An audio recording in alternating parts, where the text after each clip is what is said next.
লুসার্নের landmark হল chapel bridge.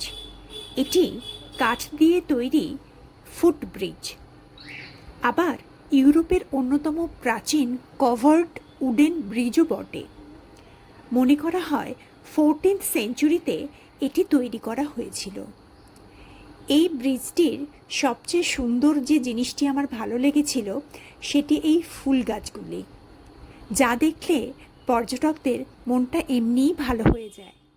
Bridge থেকে শহরটিকে দেখতে ভারী ভালো লাগছিল, তবে বৃষ্টি ছবি তোলাতে একটু বাধা সৃষ্টি করছিল। অন্য পর্যটকদের মতো আমিও হাঁটা শুরু করেছিলাম। হাঁটতে হাঁটতে পৌঁছে গিয়েছিলাম দূরে একটি লোহার ব্রিজের সামনে। ওই ব্রিজ ধরে হাঁটতে হাঁটতে লোকাল মার্কেট পেরিয়ে আবার পৌঁছে গিয়েছিলাম চ্যাপেল ব্রিজের সামনে।